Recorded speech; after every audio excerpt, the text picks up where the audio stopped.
హోంశాఖ విజయోత్సవ కార్యక్రమంలో సీఎం రేవంత్ రెడ్డి మాట్లాడుతున్నారు. లైవ్ లో చూద్దాం. ఏ ప్రివెన్షన్ ఆఫ్ కరప్షన్ ఏసీబీలో ఏ విధంగా అయితే ప్రత్యేకంగా శిక్షణ ఇస్తున్నారో రాబోయే రోజుల్లో సైబర్ క్రైమ్ అనేది ఒక తీవ్రమైన నేరంగా అత్యంత వేగంగా విస్తరిస్తున్న నేరాలు ఈరోజు జరుగుతున్నాయి. పోయిన సంవత్సరం 10-15 కోట్లు రికవరీ చేస్తే నాకు తెలిసి సైబర్ క్రైమ్ డిపార్ట్మెంట్ ఈసారి 100కు పైగా కోట్లను రికవరీ చేసి సైబర్ క్రైమ్ బాధితులను కాపాడే ప్రయత్నం చేస్తున్నారు. ఈరోజు డ్రగ్స్ కూడా గత 10 సంవత్సరాలుగా విచ్చలవిడిగా తెలంగాణ రాష్ట్రంలో గంజాయి, కోకైన్, హెరాయిన్ లాంటి అత్యంత ప్రమాదకరమైన సింథటిక్ డ్రగ్స్ ఈ తెలంగాణ ప్రాంతాన్ని పట్టి పీడిస్తున్నాయి.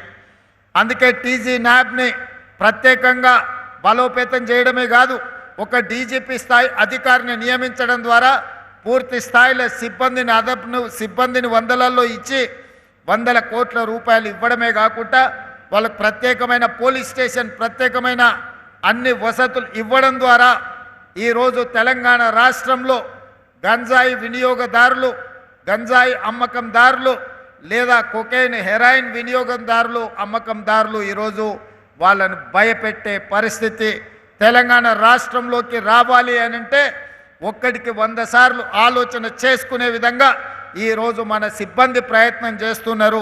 ఇది ఇంకా సరిపోదు. ఈ వ్యసనం కాలేజీల్లోనే కాదు స్కూళ్ళలో కూడా పాకే ప్రమాదం ఉన్నది.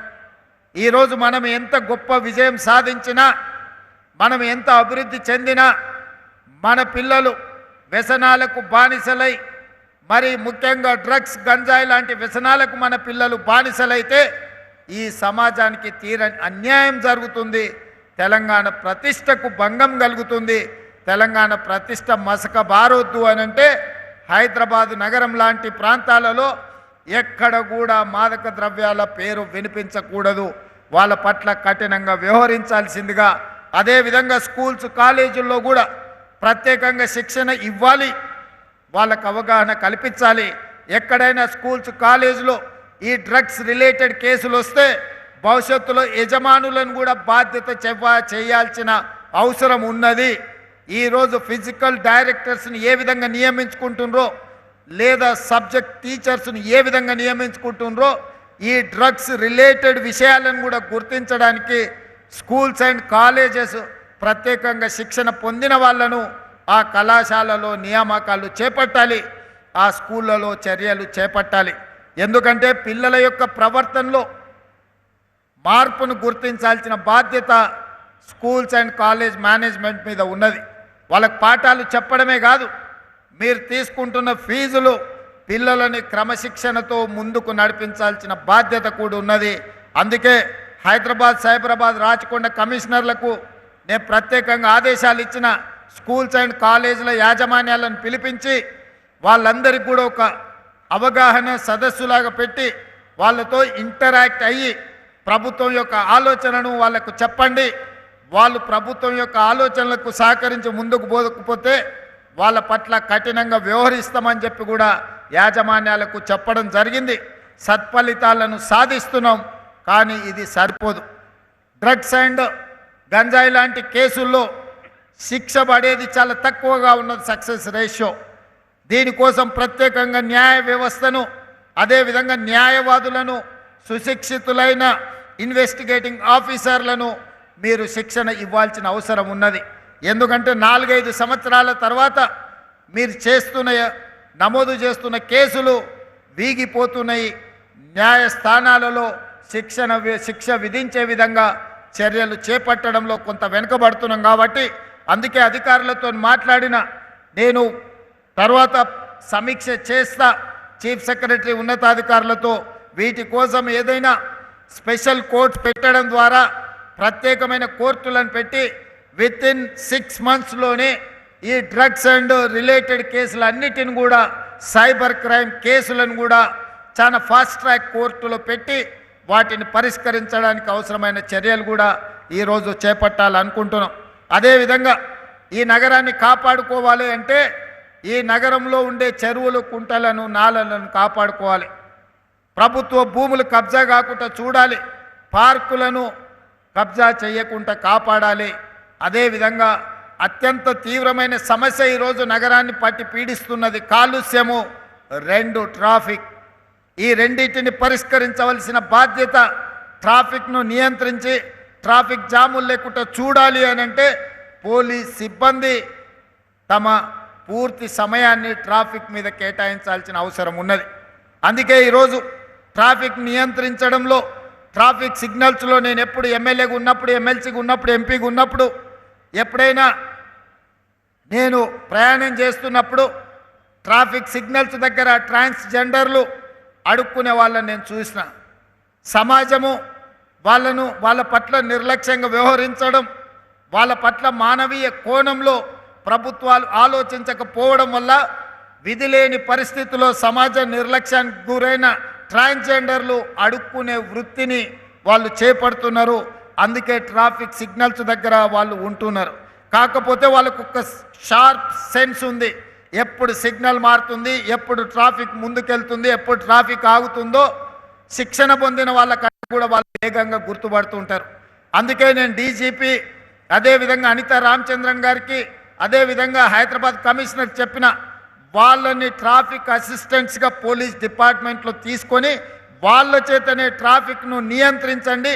నెలవారీగా వాళ్ళకి జీత భత్యాలు ఇస్తే వాళ్ళు ఆత్మ గౌరవంతో బ్రతకడమే కాకుండా పోలీస్ వ్యవస్థను బలోపేతం చేయడానికి ఈ ట్రాన్స్జెండర్స్ ఉపయోగపడతారని ఈరోజు సమాజ నిర్లక్ష్యానికి గురైన ట్రాన్స్జెండర్స్ని జనజీవన స్రవంతిలోకి తీసుకురావాలన్న ఆలోచన ఈ రాష్ట్ర ప్రభుత్వం చేసింది.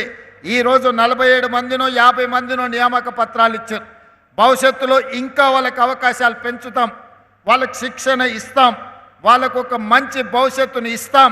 ప్రభుత్వం కట్టే ఇందిరమ్మ ఇండ్లు, ఇప్పుడు అందుబాటులో ఉన్న డబుల్ బెడ్రూమ్ ఇండ్లు కూడా ట్రాన్స్జెండర్స్కి ఇవ్వడానికి రాష్ట్ర ప్రభుత్వానికి వెనక్కి పోదు. వాళ్ళందరినీ నేను సమాజం, మీ కుటుంబం మీ పట్ల వ్యవహరిస్తున్న తీరుకు మీరు బాధపడవలసిన అవసరం లేదు. ఈ ప్రభుత్వం మిమ్మల్ని ఆదుకోవడానికి సిద్ధంగా ఉన్నది. ఈ అవకాశాలను మీరు ఉపయోగించుకోండి. మీరు దరఖాస్తులు పెట్టుకోండి, క్రమశిక్షణతో మెలగండి. ఈ ప్రభుత్వం ఏ బాధ్యత మీకు అప్పచెప్తుందో బాధ్యతాయుతంగా వ్యవహరించండి. తప్పకుండా మీకు మంచి భవిష్యత్తు ఉంటుంది అని చెప్పి నేను ఈరోజు ట్రాన్స్జెండర్ సమాజానికి నేను చెప్పదలుచుకున్నాను. ఈ ప్రభుత్వం తప్పకుండా మిమ్మల్ని ఆదుకునే ప్రయత్నం చేస్తుంది. ఎవరు కూడా ఎలాంటి వివక్షకు లోను కావాల్సిన అవసరం లేదు. అదేవిధంగా ఇప్పటి దగ్గర గ్రేహాండ్స్ శిక్షణ చూసినాం. టెర్రరిస్టులను వాళ్ళు ఎదుర్కొనే విధానాన్ని, వాళ్ళ శిక్షణను వాళ్ళ ముందు ప్రదర్శించారు. కానీ అత్యంత ప్రమాదకరమైన తీవ్రవాదులతో వాళ్ళు పోరాడేటప్పుడు వాళ్ళు ప్రాణాలు కోల్పోతే వాళ్ళ కుటుంబాలు అనాథలయ్యే అవకాశం ఉంది. కోల్పోయిన ప్రాణాలను మనం తెచ్చి ఇవ్వలేకపోవచ్చు, కానీ ఆ కుటుంబాలను ఆదుకోవాలన్న ఆలోచనతోటి ఎవరైనా ఐపీఎస్ అధికారులు ఇలాంటి ప్రమాదాలలో చనిపోతే 2 కోట్ల రూపాయల నష్టపరిహారం ఇవ్వాలి అని, ఆ కుటుంబాలను ఆదుకోవాలని మన ప్రభుత్వం నిర్ణయం తీసుకున్నది. DSP, additional SP, non cadre ఎస్పీలకు ఏదైనా ఇలాంటి అనుకోని విపత్తు ఎదురైతే 1.5 కోటి వాళ్ళకి ఇవ్వాలని ఈరోజు రాష్ట్ర ప్రభుత్వం నిర్ణయం తీసుకున్నది. ఆ కింది అధికారులకు 1,25,00,000, ఆ కింది అధికారులకు 1 కోటి రూపాయలు నష్టపరిహారం ఇవ్వాలి అని, వాళ్ళ కుటుంబాలకు ప్రభుత్వం తరఫున అర్హత కలిగిన ఉద్యోగం ఇవ్వాలి అని చెప్పి ఈరోజు మన ప్రభుత్వం సమూలమైన మార్పులు తీసుకొచ్చి పోలీసు కుటుంబాలను సొంత కుటుంబాలుగా భావించి ఈరోజు ఈ అన్ని నిర్ణయాలు తీసుకున్నాం. ఇది పోలీస్ సిబ్బందే కాదు, ఈరోజు పోలీసులతో సమానంగా అవసరమైతే అంతకంటే ఎక్కువగా పనిచేస్తున్న వాళ్ళు హోంగార్డ్స్ కూడా పోలీసులతో పోటీపడి అంతకంటే ఎక్కువ సమయంతో వాళ్ళు పనిచేస్తున్నారు. దాదాపుగా 14,000 మంది హోంగార్డ్స్ ఉన్నారు. వాళ్ళు ధర్నా చేసినప్పుడు, దీక్ష చేసినప్పుడు చాలా సందర్భాలలో నేను వెళ్ళి వాళ్ళని కలవడం జరిగింది. వాళ్ళ తరఫున మాట్లాడే సంఘాలు ఉన్నాయో లేవో తెలియదు, కానీ ఈరోజు home guards rising day, December 6th home guards rising day. మరి వాళ్ళకి ఏదైనా ఒక మంచి వార్త వినిపించాల్సిన బాధ్యత, వాళ్ళ సమస్యలు పరిష్కరించవలసిన బాధ్యత రాష్ట్ర ప్రభుత్వానికి ఉన్నది. అందుకే ఈరోజు వాళ్ళకి ప్రతిరోజు 921 రూపాయలు డ్యూటీ ఇస్తున్నారు. వాటిని 1000 రూపాయలకు పెంచడం ద్వారా వాళ్ళ యొక్క హానరోరియం 1000 రూపీస్కి ఈరోజు పెంచడం జరిగింది. ఇదే కాదు, హోంగార్డ్ వాళ్ళ వీక్లీ పరేడ్ అలవెన్స్ 100 రూపాయలు ఉన్నది, ఇప్పుడు 200 రూపాయలకి వీక్లీ పరేడ్ అలవెన్స్ను కూడా ఈరోజు మనం పెంచడం జరుగుతుంది. అదేవిధంగా వాళ్ళు ఎవరైనా ప్రమాదవశాత్తు కానీ ఏదైనా సందర్భంలో వాళ్ళు చనిపోతే వాళ్ళ కుటుంబాలకు 5 లక్షల రూపాయల ఎక్స్ గ్రేషియా కూడా ఇవ్వాలి అని చెప్పి హోంగార్డ్స్ కుటుంబాలను కూడా ఈరోజు ఆదుకోవాలన్న ఆలోచన మన రాష్ట్ర ప్రభుత్వం చేసింది. హోంగార్డ్స్ ఎవరైనా ప్రమాదవశాత్తు అనుకోని దుర్ఘటనలలో ఎవరైనా ప్రాణాలు కోల్పోతే వాళ్ళకి ఇంతకుముందు ఎలాంటి నష్టపరిహారం లేదు, అందుకే 5 లక్షల రూపాయలు వాళ్ళకి ఇవ్వాలి అని ఈరోజు రాష్ట్ర ప్రభుత్వం నిర్ణయం తీసుకున్నది. అదేవిధంగా వైద్యానికి సంబంధించి కూడా వాళ్ళ బాధలు ఉన్నాయి. వాళ్ళ కనీసం ఎలాంటి వైద్య సౌకర్యం లేదు. ప్రభుత్వ ఉద్యోగస్తుల కోసం ఈ హెల్త్ కార్డు ఇవ్వడానికి ఒక విధి విధానం తీసుకొస్తున్నాం. వాళ్ళతో పాటు హోంగార్డ్స్ కూడా ఇస్తాం. రాజీవ్ ఆరోగ్యశ్రీ లాంటి మెరుగైన వైద్య సహాయాన్ని హోంగార్డ్స్కి అందించడానికి రాష్ట్ర ప్రభుత్వం ఆలోచన చేస్తున్నది. తొందరలోనే వీటన్నిటిని పరిష్కరించి జనవరి 1 నుండి వీటన్నిటిని అమలు చేసి హోంగార్డ్స్ను కూడా ఆదుకోవాలి అని చెప్పి ఈరోజు మన రాష్ట్ర ప్రభుత్వం నిర్ణయం తీసుకున్నది. అందుకే ఈరోజు హోంగార్డ్స్ నుంచి డీజీపీ వరకు వాళ్ళు గంటలు లెక్క పెట్టకుండా రోజుకు 24 గంటలు వాళ్ళు డ్యూటీ చేస్తూ వాళ్ళు సమాజంలో శాంతి భద్రతలను కాపాడుతున్నారు. దాంతో వాళ్ళు వాళ్ళ పిల్లల చదువుల మీద కుటుంబానికి సమయం ఇయ్యలేకపోతున్నారు. కుటుంబానికి సమయం ఇయ్యలేని పోలీసు అధికారుల పిల్లలు, అది డీజీపీ కావచ్చు, హోంగార్డ్ కావచ్చు, అన్ని హైరార్కీలో వాళ్ళ పిల్లలకు సరైన విద్య, సరైన ఉద్యోగ ఉపాధి అవకాశాలలో వాళ్ళకు కొంత అన్యాయం జరుగుతుంది. అందుకే నేను ఈరోజు ఆలోచన చేసిన, నేను డిఫెన్స్ కమిటీలో కూడా మెంబర్ నుండి పార్లమెంట్ సభ్యుడిగా ఉన్నప్పుడు నేషనల్ డిఫెన్స్ అకాడమీ లెవెల్లో, లేకపోతే సైనిక్ స్కూల్ లెవెల్లో, లేకపోతే ఈరోజు కేంద్రీయ విద్యాలయ లెవెల్లో పోలీసులకు కూడా స్కూల్ ఉండాలని యంగ్ ఇండియా పోలీస్ స్కూల్ అని చెప్పి గ్రేహాండ్స్ దగ్గర 50 ఎకరాల స్థలాన్ని కేటాయించి అంతర్జాతీయ ప్రమాణాలతో ఏ కార్పొరేట్ స్కూల్లో కూడా ఇంతకంటే మంచి విద్యా ప్రమాణాలకు ఉండే విధంగా ప్రతి కార్పొరేట్ స్కూల్తో పోటీ పడే విధంగా హైదరాబాద్ పబ్లిక్ స్కూల్ని తలదన్నే విధంగా ఈరోజు యంగ్ ఇండియా పోలీస్ స్కూల్ని వచ్చే అకాడమిక్ ఇయర్ని మనం ప్రారంభించుకుంటున్నాం. 50 ఎకరాలలో ఈ యంగ్ ఇండియా పోలీస్ స్కూల్ని మనము ఏర్పాటు చేసుకుంటున్నాం.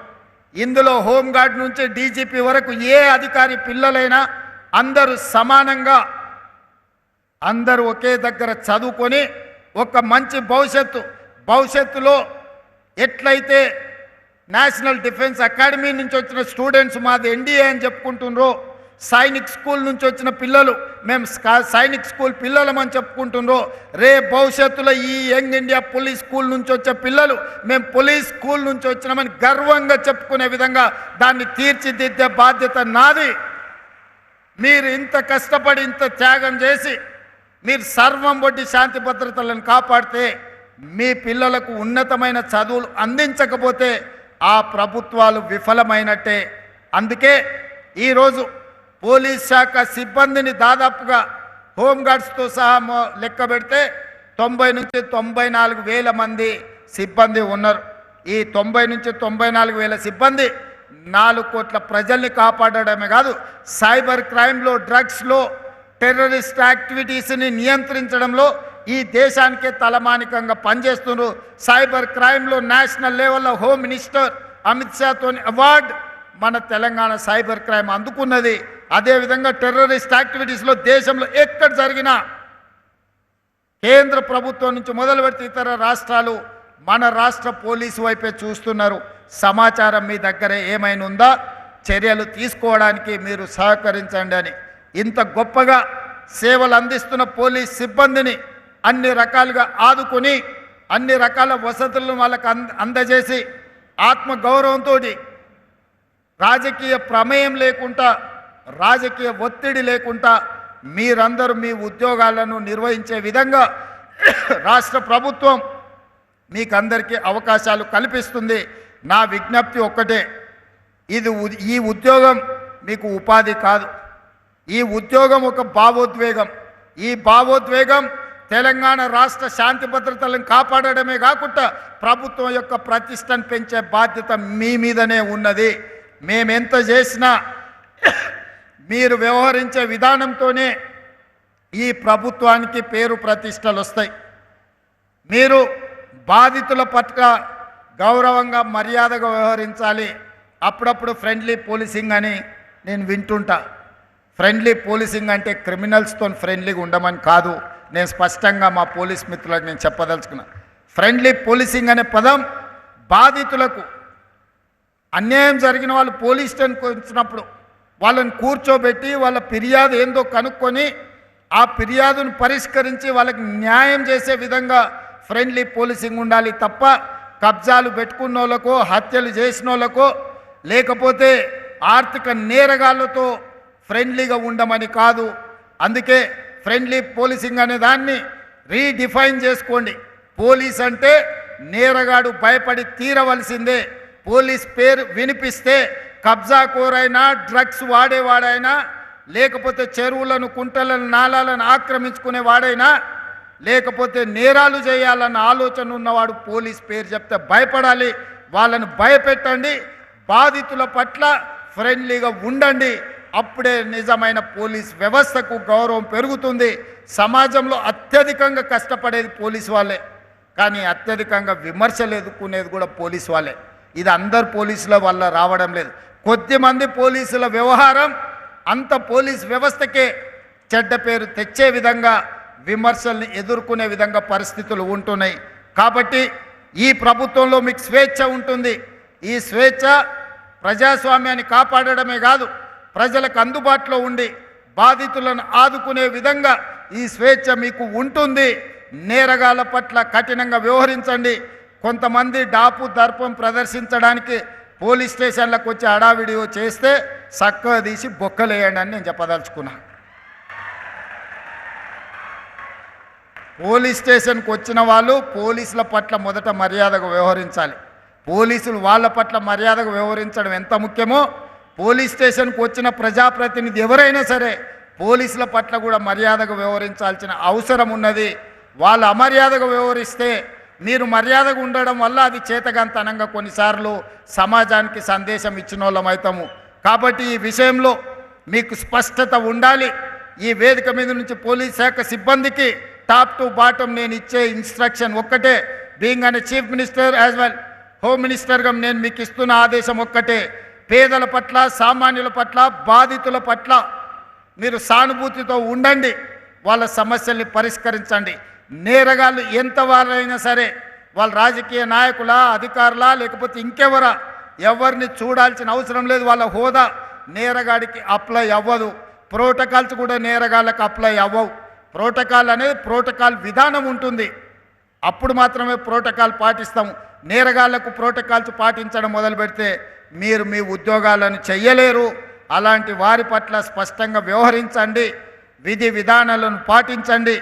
మీ డిపార్ట్మెంట్ సమస్యలు ఏ హోదాలో ఉన్నా మీ సమస్యలు మీ ఉన్నతాధికారుల దృష్టికి తీసుకెళ్ళండి. యూనిఫామ్డ్ ఫోర్స్ అంటే క్రమశిక్షణతో మెలిగే ఫోర్స్. క్రమశిక్షణతో ఉండాల్సిన ఫోర్సే క్రమశిక్షణకు విరుద్ధంగా వాళ్ళు కొన్ని కార్యక్రమాలు తీసుకుంటే డిపార్ట్మెంట్కు చెడ్డ పేరు రావడమే కాకుండా వాళ్ళ సమస్యలను పరిష్కరించాలంటే కూడా జటిలమైపోతుంది. ఏ లెవెల్ పోలీస్ సిబ్బంది అయినా మీ సమస్యల్ని మీ ఉన్నతాధికారుల దృష్టికి తీసుకెళ్ళండి. ఉన్నతాధికారుల దృష్టిలో తీసుకెళ్ళిన పరిష్కారం కానీ ఉంటే మా ఉప ముఖ్యమంత్రి గారు ఉన్నారు, మీరు ఎప్పుడైనా వెళ్ళి వారికి విజ్ఞప్తి చేయొచ్చు. వారి పైన కూడా ఇంకేదైనా సమస్య ఉంటే నేను సిద్ధంగా ఉన్నా. ఎప్పుడైనా మీ సమస్యలు వింటాను, మిమ్మల్ని కలుస్తాను. ఏదున్నా నా దృష్టికి తీసుకురండి.